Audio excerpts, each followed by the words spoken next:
What's up, everybody? T-Biz in the house. Happy Saturday morning, by the way. I'm recuperating right now from having too much fun over the weekend. We went to Cap City Comic Con Friday morning, me, Jimbo, and his nephew, Will. We went and had an awesome time. It was pretty overwhelming. It was pretty ridiculous. They had so many good booths, so many good collectibles, comics, art, t-shirts, everything. It was really fantastic. Uh, it was just, I don't know, it was just really overwhelming. There was so much cool stuff there, and so many cool artists, and we just had such a super blast. And this is a look at the little haul that I picked up from going there. And this guy over here, right here, I picked up from, I believe they're called endertoys.com, toys made with your skin.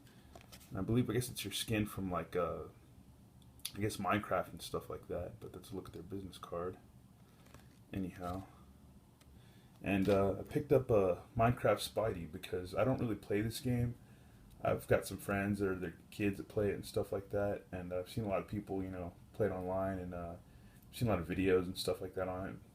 Never really got into it, but I picked up this figure from Ender Toys, and it's made out of plastic. I think it's 3D printed, at least the plastic is, and yeah, he's got movable limbs, and head rotates and stuff, and so yeah, I had to pick it up for the Spidey collection. I was like, man, I don't have a Minecraft Spidey. I have so many Spider-Man, and not a Minecraft Spidey.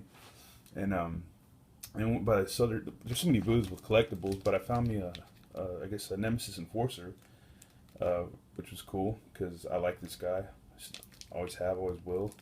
And I found him. I got him for $10. I mean, it's kind of pricey. It is a loose, but at convention, people are trying to make money. And I picked up extra pieces to make a Junk Joe, which I don't know who this guy is. If anybody knows who this guy is, it'd be interesting to find out. So I've never seen him before, but I got some pieces to, put together a Junk Joe. So I think that's a Croc Master's crotch and butt. And these legs are from 91 or 92, but I'm not sure who they're from either. But they had this one business, a family, they had a booth with buckets of G.I. Joe parts, and you could just go there and just rummage through parts and get it, basically put together almost any Joe you wanted. And let's see. And then I guess Jerry's Artorama, art store in town, had a kids booth. Or not kids booth, but like these tables set up to where anybody could go and draw on them and have some fun and do some art. And they're giving these away to kids, these bags. So Will didn't want his, so I was like, well, I'll take it for you. And let's see what was in it. I think got some cool goodies. Some decent stuff. We got a pretty groovy pin. And this looks like some high quality stuff. Yeah, very fine point pin. Or pencil. It might be a pencil, I believe. Yeah, it's the tech pin.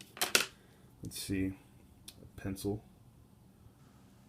Yep. Not bad. Nice pencil. And a dual tip marker, which everybody was drawing on the tables with these. And yeah, I was like, man, if you don't want this, I'll totally take it. I was like, that's awesome, for free. And yeah, so I snagged that. And it also comes with an eraser, which is pretty cool. And I don't know what these little cards are for, but I guess you could draw on them or something, do something with them.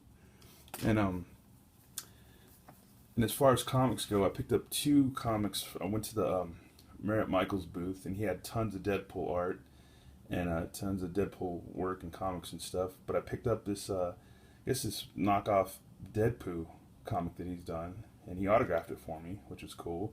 And everybody's really cool about autographs. You could buy stuff from people, and it wasn't outrageous like when I went to WizardCon, and it wasn't insane. You could buy. I got this for I think $10, and he autographed it for free, which was cool. And so that was really awesome. Put that to the side. And then there's these guys doing independent comics, and they gave me this one to check out for free. It's Holly Hawks Book 1, and it's by, I guess, Austin Tinius and Adam Tinius and Stefano Cardoselli. And I'm going to check this out. I want to do a review on it. Looks pretty interesting. I like these guys' artwork. And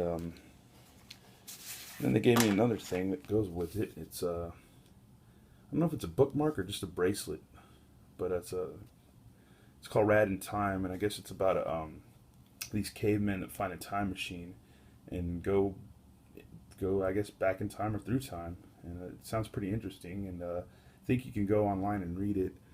I think they're was it? It's hard to make out the website. It's www.bogusbooks.com. Yeah, www.bogusbooks.com to check out their site to read this book for free. I think, or the first issue. And then I went by it was Cody Shebe and Lance Shebe. These guys that had an independent booth. They did art, and one of the brothers does a comic, and I picked this up. It's called For the Title. It's about I think it's about like the spirit of Ultimate Warrior and Macho Man coming back to be resurrected or something. But I thought that was pretty cool. But yeah, and here's some info on them on the back. And I thought that was pretty cool. It's just an indie comic. I like supporting indie people. I think it's cool. Let me see. And this is what I was really stoked about right here. Larry Hama of G.I. Joe fame, the guy who wrote and drew a lot of the comics, and also did all the file cards for like a lot of the early G.I. Joes. I got a piece of artwork from him because for about $20 you could go to his booth and he would take down your name and phone number, and the man was just drawing all day, just hanging out, drawing, chilling, drawing. And it was really, really cool. And I got him to do a picture for me, which was cool. It was Chuckles, and you can see right there. It's awesome. And yeah, I was really stoked about that. I like Chuckles. I think he's kind of a cool character. I like comedians. I like comedy. I like joking and stuff. And I was like, what character could I get him to do for me? Because everybody else had like maybe Leatherneck or like Snake Eyes or Storm Shadow, the obvious characters like Scarlet and stuff like that. And I figured, man, I'll get him to do Chuckles. Yeah. And he was nice, but he wasn't a man of many words. But then again, I can be pretty annoying, and I can be kind of a fanboy, so, But anyhow, that's another look at a Chuckles sketch that he did for me. And he also had a note, too, on his booth that it's like if he doesn't know the character, he's not going to draw it. So I guess anything from the 2000s and the 90s that he wasn't going to do. If he's some crazy, like, ridiculous Astro Viper, he wasn't going to do a sketch for that if he didn't know the character. But I knew Chuckles was based on either a friend of his or people that he knew, and he told me he was actually based on 3 people this character was. So it's pretty interesting, and I'm going to frame this up, and I love some G.I. Joe, and yeah, I'm proud to have this in my collection. It made me very happy, but I had to wait 4 hours or so, which we had fun walking through Comic-Con over and over again and checking out everything. I had to wait a long time to get it, but it was worth it. It was really worth it. Let's see, and one of the other things that I got that was really cool. My bad.